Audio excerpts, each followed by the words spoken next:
जय भारत के साथ स्वागत है आप सभी का आपके अपने न्यूज़ चैनल CMM न्यूज़ 24/7 पर। तो ब्रेकिंग न्यूज़ और लेटेस्ट अपडेट में जानेंगे देश और दुनिया की महत्वपूर्ण कुछ चुनिंदा खबरें।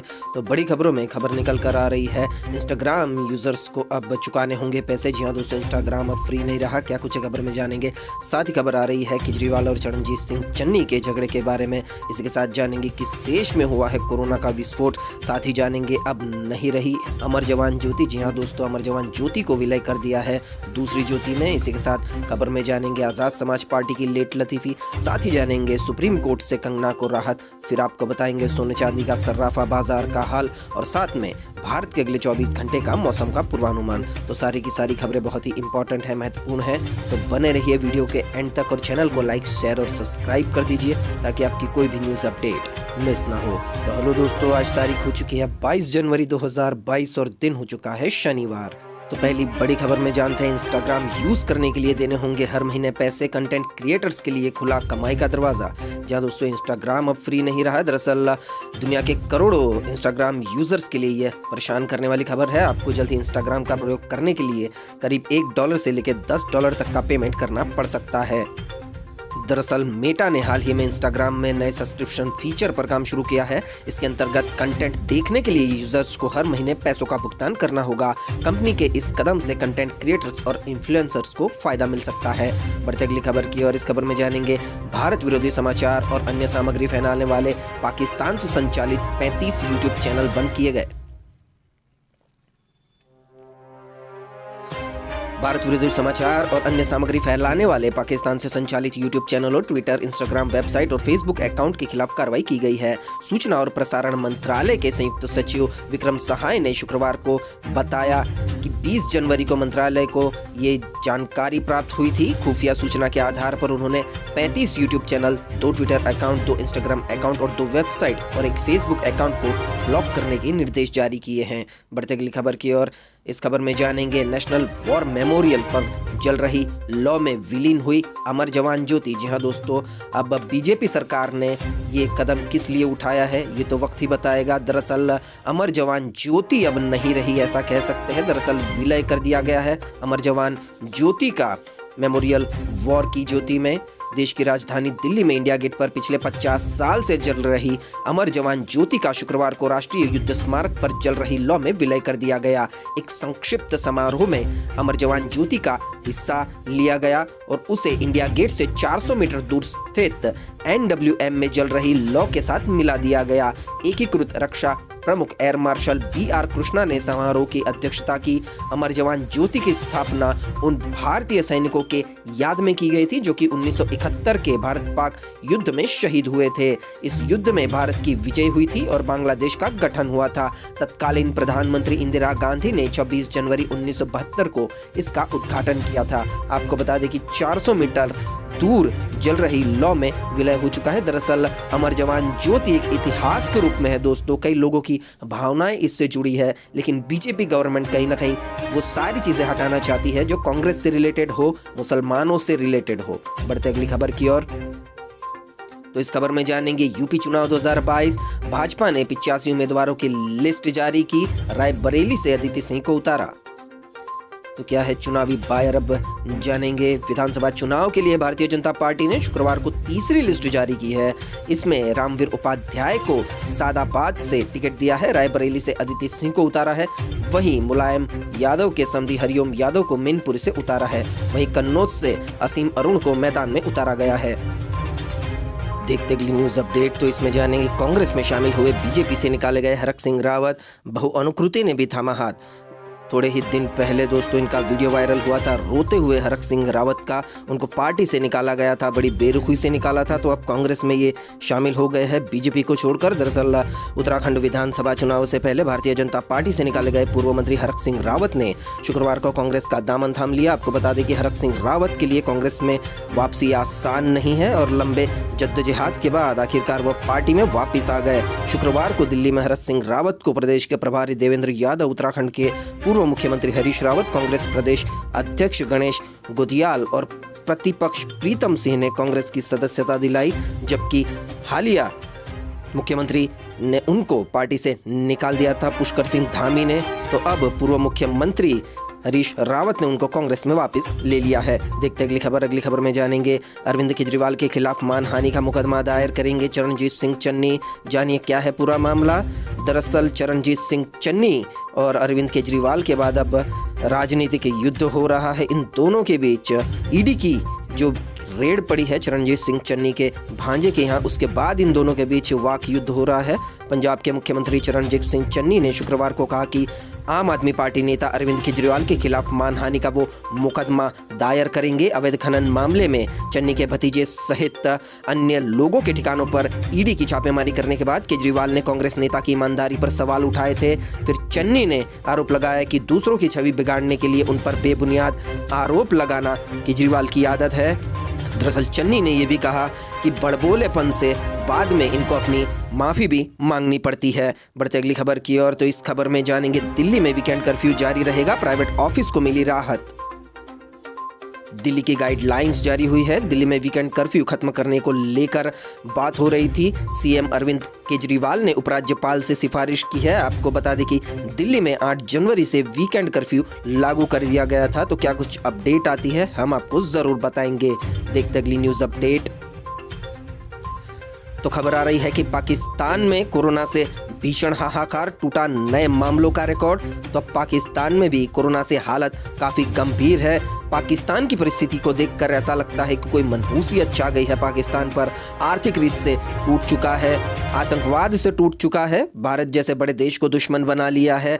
अभी कुछ दिनों पहले ही सऊदी अरब से 20,000 बोरे चावल के भी वो मांग कर लाए थे। चाइना उन्हें आर्थिक कर्ज से दबा रहा है। क्या कुछ है खबर में जानते हैं। भयंकर आर्थिक बदहाली का बोझ झेल रहे पाकिस्तान में कोरोना वायरस से भीषण हाहाकार मचा हुआ है। रिपोर्ट्स के मुताबिक पाकिस्तान में कोविड-19 महामारी शुरू होने के बाद से लेकर अब तक दिन में संक्रमण के सबसे अधिक 7,678 मामले शुक्रवार को आए। कोरोना वायरस से संक्रमण के मामलों का बढ़ना महामारी की 5वीं लहर का सामना कर रहे देश के लिए चिंताजनक स्थिति का संकेत है।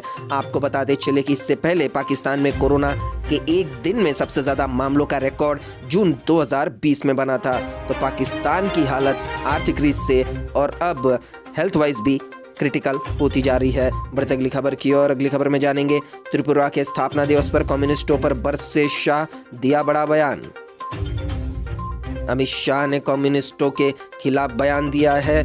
देखते क्या है खबर में। अमित शाह ने कहा कि राज्य में 2018 से सत्ता में आई भारतीय जनता पार्टी की सरकार ने शांति बहाल की है। शाह ने यह भी कहा कि त्रिपुरा में कम्युनिस्ट शासन के दौरान अनेक भाजपा कार्यकर्ता मारे गए, कई घर तबाह भी कर दिए गए। केंद्रीय गृह मंत्री ने मादक पदार्थ भी इन्होंने प्रतिबंध लगाया है और क्या कुछ काम उनकी पार्टी ने किए हैं उनकी तारीफ की है। बढ़ते अगली खबर की ओर। तो इस न्यूज अपडेट में है बाईचुंग भूटिया ने की भारतीय महिला फुटबॉल टीम की प्रशंसा, कहा टीम ने लंबी राह तय की है। तो दोस्तों भारत, पाकिस्तान, श्रीलंका को छोड़कर सारे वर्ल्ड में फुटबॉल की चर्चा है। फुटबॉल प्लेयर्स को काफ़ी तवज्जो मिलती है। रोनाल्डो, मेसी को आपने देखा ही होगा। भारत के बेस्ट फुटबॉल प्लेयर है बाईचुंग भूटिया। उन्होंने अपनी महिला टीम की, भारतीय महिला टीम की तारीफ की है। भारतीय फुटबॉल टीम महिला टीम की दिग्गज बाईचुंग भूटिया ने प्रशंसा की है। उन्होंने कहा हमारी टीम ने जिस तरह का प्रदर्शन किया उससे मैं बेहद प्रभावित हूँ। महिला फुटबॉल ने लंबी राह तय की है, बाईचुंग भूटिया ने ये भी बताया। दरअसल एशियाई कप के पहले मैच में ईरान के खिलाफ जीत से महरूम रही भारतीय महिला फुटबॉल टीम की दिग्गज बाईचुंग भूटिया ने ये बताया है कि भूटिया गुरुवार को यह मैच देखने के लिए स्टेडियम में गए थे। उन्होंने कहा कि भारतीय टीम का भाग्य ने साथ नहीं दिया, वरना परफॉर्मेंस काफ़ी अच्छी थी। तो फुटबॉल को हमेशा ही प्रमोट करते रहता है बाईचुंग भूटिया। इंडिया के बेस्ट फुटबॉल प्लेयर भी है।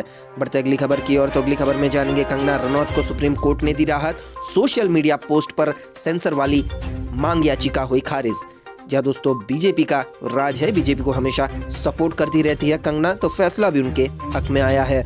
सुप्रीम कोर्ट ने बॉलीवुड अभिनेत्री कंगना रनौत के सोशल मीडिया पोस्ट के खिलाफ दायर याचिका को खारिज कर दिया है। हालांकि अदालत मुंबई पुलिस को मामले में अपनी जांच जारी रखने की अनुमति दे रही है। ये याचिका एक वकील के द्वारा कंगना रनौत के खिलाफ दायर की गई थी। ये याचिका 3 कृषि कानूनों का विरोध कर रहे सिख समुदाय के खिलाफ पोस्ट को लेकर थी। याचिकाकर्ता ने सुप्रीम कोर्ट से अपनी याचिका में अभिनेत्री द्वारा किए गए पोस्ट पर सेंसरशिप की मांग की थी, लेकिन सुप्रीम कोर्ट ने इस सुनवाई पर इनकार कर दिया है। इस पर सुनवाई करने से इनकार कर दिया है। इसके साथ ही कहा कि आर्टिकल 32 के तहत इस मुद्दे में कोर्ट सुनवाई नहीं कर सकती। इसके लिए कानून में कई प्रावधान हैं। हालांकि इस मामले में मुंबई पुलिस को जांच जारी रखने के आदेश दिए गए हैं।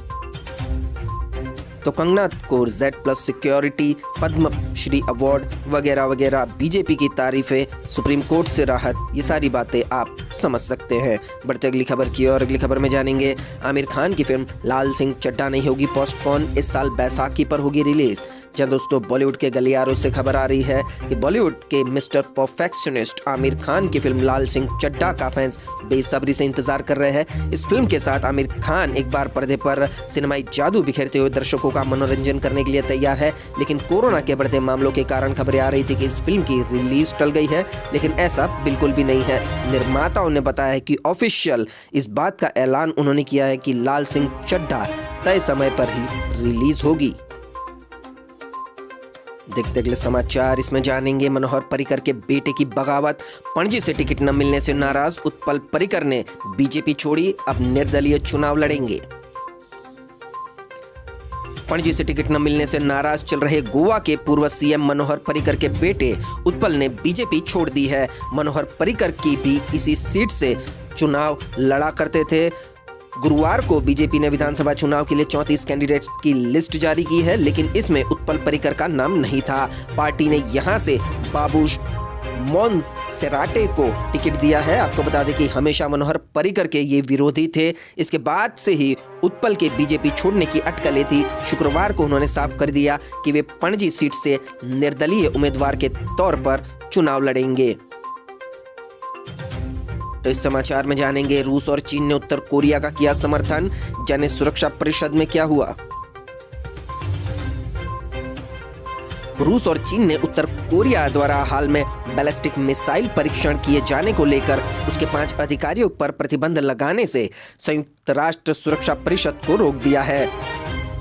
देखा जाए तो अमेरिका ने उत्तर कोरिया के इस कदम की आलोचना करते हुए देश के मिसाइल कार्यक्रम में इन अधिकारियों की भूमिका को लेकर इन पर प्रतिबंध लगाने की अपील की थी। जी हां दोस्तों, तो किम जोंग उन जो मिसाइल का परीक्षण कर रहे हैं उस पर रोक लगाने की बात अमेरिका ने की थी, लेकिन रूस और चीन ने उसका साथ दिया। तो आपको अंदर की खबर बताते चले कि इस बैठक में अमेरिकी राजदूत लिंडा थॉमस ग्रीनफील्ड ने 8 देशों के एक बयान पत्रकारों के सामने पढ़ा, जिससे उत्तर कोरिया के गैरकानूनी व्यवहार को अंतर्राष्ट्रीय शांति और सुरक्षा के लिए खतरा करार दिया है। जी हां दोस्तों, सन की तानाशाह किम जोंग उन अगर दुनिया की सबसे ताकतवर मिसाइल्स बना लेते हैं, उनके पास परमाणु हथियार होते हैं, तो किसी भी देश के लिए खतरा बन सकते हैं। बढ़ते अगली खबर की और अगली खबर में जानेंगे कोरोना की तीसरी लहर में बड़े मामले, तमिलनाडु में लगाया गया लॉकडाउन, जानिए क्या है खबर में। तो देश में कोरोना की तीसरी लहर अपने चरम पर है। आज भी 3 लाख से ज्यादा कोरोना के मामले दर्ज किए गए हैं। महाराष्ट्र, कर्नाटक में कोरोना के सबसे ज्यादा नए मामले सामने आ रहे हैं। तीसरी लहर में कोरोना के बढ़ते मामलों के बीच तमिलनाडु में लॉकडाउन लगा दिया गया है। यह लॉकडाउन अभी 23 जनवरी तक लगाया गया है। तमिलनाडु में गुरुवार को कोरोना के 28,561 नए मामले दर्ज किए गए थे। अमेरिकी अभिनेत्री ने कश्मीरी पंडितों के पलायन को किया याद, कहा दुनिया भर में धार्मिक उत्पीड़न है जारी। दुनिया भर में धार्मिक उत्पीड़न अभी भी जारी है। दरअसल विस्थापित कश्मीरी पंडित हर साल दुनिया के विभिन्न हिस्सों में कश्मीर घाटी से समुदाय के पलायन की याद में कई कार्यक्रम आयोजित करते हैं। 39 साल की मैरी मिलबैन ने एक ट्वीट कर पलायन दिवस को चिन्हित किया और कहा कि उनकी प्रार्थनाएं समुदाय के साथ है। अमेरिकी अभिनेत्री मैरी मिलबैन ने कश्मीरी पंडितों के पलायन को याद किया और कहा कि दुनिया भर में धार्मिक उत्पीड़न जारी है। तो इस समाचार में जानेंगे जम्मू कश्मीर को दहलाने की साजिश, लश्कर और अल बदर के आतंकी कर सकते हैं हमले, खुफिया एजेंसियों ने जारी किया अलर्ट। जम्मू कश्मीर में आतंकवादियों पर सुरक्षा बलों के बढ़ते शिकंजे से आहत आतंकी संगठन अपनी गतिविधियों को जम्मू व कश्मीर घाटी में बढ़ाने के लिए सीमा पर पाकिस्तान से घुसपैठ की योजना बना रहे हैं। आपको बता दें कि लश्कर तैयबा और अल बदर के आतंकवादियों की सीमा पर बिम्बर गली में गतिविधियां भी देखी गई है। खुफिया एजेंसी ने इन आतंकी मंसूबों के बारे में जम्मू कश्मीर पुलिस और सेना को सूचित किया है। अगली खबर में देखते हैं छात्रा की कथित आत्महत्या मामले में वार्डन गिरफ्तार, बीजेपी ने लगाया धर्मांतरण का आरोप।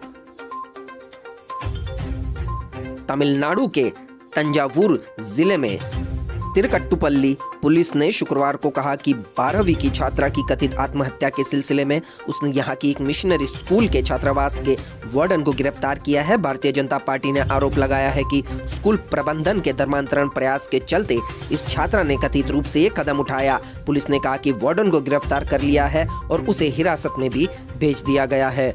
तो अब हिंदू मुसलमान दलित सवर्ण के बाद बीजेपी क्रिश्चियनों पर भी हमला बोल रही है। बढ़ते अगली खबर की ओर। अगली खबर में जानेंगे, साइडलाइन करने पर बीजेपी सांसद ने फोड़ा लेटर बम। केपी यादव ने राष्ट्रीय अध्यक्ष को लिखा, पार्टी का माहौल बिगाड़ रहे सिंधिया समर्थक मंत्री।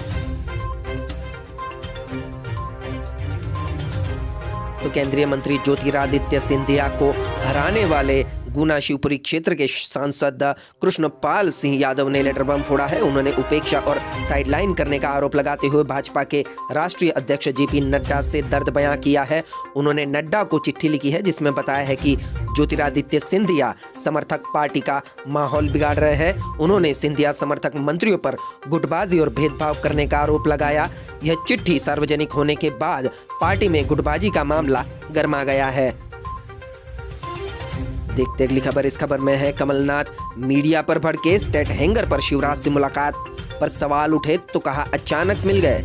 जहां दोस्तों ये राजनीति की बड़ी दुर्लभ तस्वीर है। एक दूसरे के कट्टर विरोधी कांग्रेस के सीएम पद के उम्मीदवार और बीजेपी के सीएम दोनों ही एक साथ मुलाकात में तस्वीर में हंसते नजर आ रहे हैं। कुछ खबर में जानेंगे, मुख्यमंत्री शिवराज सिंह चौहान से स्टेट हैंगर पर हुई मुलाकात के बाद कमलनाथ मीडिया पर भड़क उठे। शुक्रवार को मीडिया ने उनसे पूछा कि शिवराज उनसे मिल लिए, लेकिन दिग्विजय सिंह को मिलने के लिए समय नहीं दिया। इस पर गुस्सा होते हुए कमलनाथ ने कहा कि शिवराज ने उन्हें समय नहीं दिया, बल्कि वह सिर्फ स्टेट हैंगर पर मुलाकात उनकी हुई थी। दिग्विजय सिंह ने कहा कि हम लिखित अपॉइंटमेंट चाहते हैं, टेलीफोनिक अपॉइंटमेंट को मुख्यमंत्री तवज्जो बिल्कुल नहीं देते।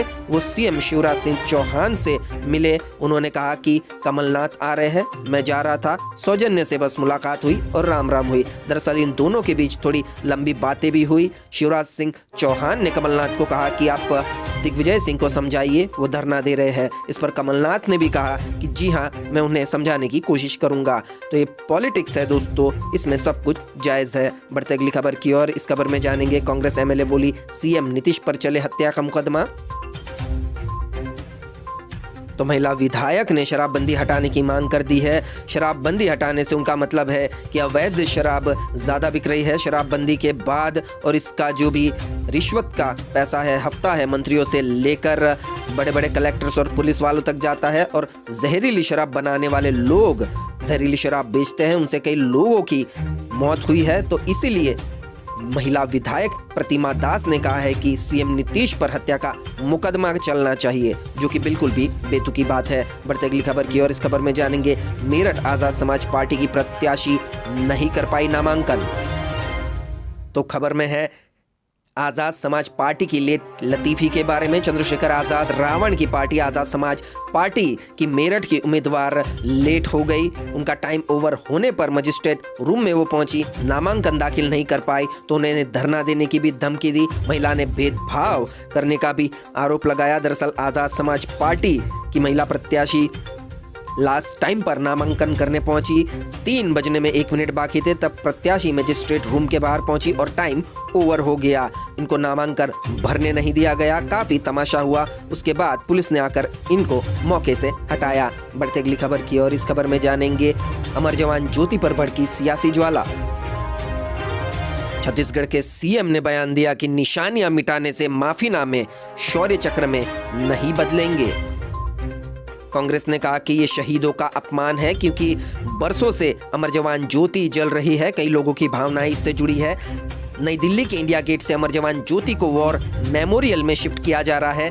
देश के विपक्षी दल इसे शहीदों का अपमान, इतिहास के साथ छेड़छाड़ के तौर पर देख रहे हैं। दिन भर कई तरह के बयान भी सामने आए हैं। इस मामले में छत्तीसगढ़ के मुख्यमंत्री भूपेश बघेल ने भी तंज कसते हुए अमर जवानों के मामले में सावरकर के माफीनामों का जिक्र बिना उनका नाम लिए किया है।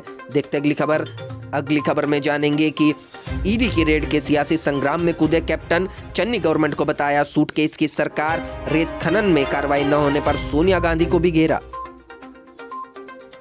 तो पंजाब में सीएम चरणजीत सिंह चन्नी के भतीजे पर अवैध रेत खनन के मामले में ईडी की रेड से सियासी संग्राम में कैप्टन अरमिंदर सिंह भी अब कूद पड़े हैं।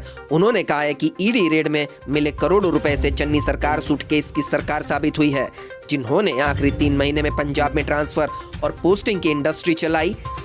कैप्टन ने रेत खनन मामले में सोनिया गांधी को भी घेरा है। कैप्टन ने कहा है कि अवैध रेत खनन में किसी मंत्री और विधायक पर कार्रवाई करे, इसको लेकर सोनिया गांधी ने अभी तक कोई जवाब नहीं दिया है। तो कांग्रेस से निकाले जाने के बाद अरमिंदर सिंह की हालत काफी राजनीतिक तौर से बयानबाजी वाली हो गई है। न बीजेपी में उनको जगह मिली, न आम आदमी पार्टी में खुद की ही पार्टी बनानी पड़ी। बढ़ते अगली खबर की और इस खबर में जानेंगे गुजरात में कोरोना का प्रकोप 24 घंटे में फिर बना रिकॉर्ड। 24,485 नए केस मिले। 8 दिनों में ही 50,000 से बढ़कर 1 लाख पहुंची संख्या। तो गुजरात में कोरोना का प्रकोप बढ़ता जा रहा है। पूरा प्रदेश इस महामारी की चपेट में आ चुका है। पहली और दूसरी लहर में मिलने वाले केसों के सारे रिकॉर्ड तीसरी लहर में ध्वस्त हो चुके हैं। वहीं जैसे तैसे केस आगे बढ़ रहे हैं, वैसे वैसे मौतों की संख्या भी तेजी से बढ़ रही है। गुरुवार को प्रदेश में नए केस 24,000 पार करके 24,485 पर पहुंच गए। ठीक एक दिन पहले यानी बुधवार को 20,966 मामले आए थे। प्रदेश में सबसे ज्यादा केस अब अहमदाबाद, सूरत के साथ साथ वडोदरा में भी आने लगे हैं। अहमदाबाद में जहां 9,957 केस आए, वहीं सूरत की बात करें तो 3,711, वडोदरा में 30,194 कोरोना के केस मिले। इस खबर में जानेंगे अब सर्राफा बाजार का हाल, आखिर क्या कहता है सोने चांदी का भाव। तो भारतीय सर्राफा बाजार में पिछले 2 दिन से चल रही तेजी में शुक्रवार शाम को मिला जुला रुख दिखाई दिया। शुक्रवार शाम 5 बजे सोने की कीमत में मामूली गिरावट, जबकि चांदी में तेजी देखी गई। 24 कैरेट वाले सोने का भाव शुक्रवार को 12 रुपए गिरकर 48,608 रुपए के स्तर पर पहुंच गया। वही चांदी की बात करें तो चांदी 65,000 रुपए प्रति किलो पर पहुंच गई। तो अब जानेंगे मौसम का पूर्वानुमान, आखिर क्या कहता है। तो स्काईमेट वेदर के अनुसार अगले 24 घंटों के दौरान जम्मू कश्मीर और हिमाचल प्रदेश, गिलगित बाल्टिस्तान, मुजफ्फराबाद, लद्दाख, उत्तराखंड के कुछ हिस्सों में हल्की से मध्यम बारिश और हिमपात हो सकता है। 22 और 23 जनवरी को तीव्रता बढ़ सकती है। उस अवधि के दौरान पश्चिम हिमालयी राज्यों में कई स्थानों पर मध्यम बारिश और हिमपात के साथ 1-2 स्थानों पर भारी हिमपात हो सकता है। पंजाब के कुछ हिस्सों, राजस्थान के कई हिस्सों में, उत्तर और पश्चिम मध्य प्रदेश के अलग अलग हिस्सों में, उत्तर प्रदेश के पश्चिम और मध्य भागों, पूर्वोत्तर भारत के कुछ हिस्सों, अंडमान निकोबार द्वीप समूह में हल्की बारिश संभव है। 22 जनवरी तक पंजाब, हरियाणा, दिल्ली, उत्तर प्रदेश, बिहार, झारखंड में बारिश की तीव्रता बढ़ सकती है। 23 जनवरी को बिहार, झारखंड और पश्चिम बंगाल में कई जगहों पर बारिश की गतिविधियां होगी। गंगेय पश्चिम बंगाल, उप हिमालयी पश्चिम बंगाल, सिक्किम और तटीय ओडिशा में भी हल्की बारिश संभव है। पंजाब, हरियाणा, दिल्ली, उत्तर प्रदेश, बिहार और पूर्वी राजस्थान के कुछ हिस्सों में मध्यम से घना कोहरा भी संभव है। तो स्काईमेट वेदर के अनुसार ये सारी मौसम की जानकारी थी। तो इसी के साथ आज के ब्रेकिंग न्यूज़ और लेटेस्ट अपडेट यहीं समाप्त होते हैं। वीडियो को पूरा देखने के लिए आप सभी का बहुत बहुत धन्यवाद। वीडियो अगर अच्छा लगा हो तो चैनल को लाइक कीजिए, शेयर कीजिए, सब्सक्राइब कीजिए, ताकि आपकी कोई भी आने वाली न्यूज़ अपडेट मिस ना हो। मिलते हैं कल, तब तक के लिए आपका दिन खुशनुमा रहे। Thank you, take care, good bye, जय भारत।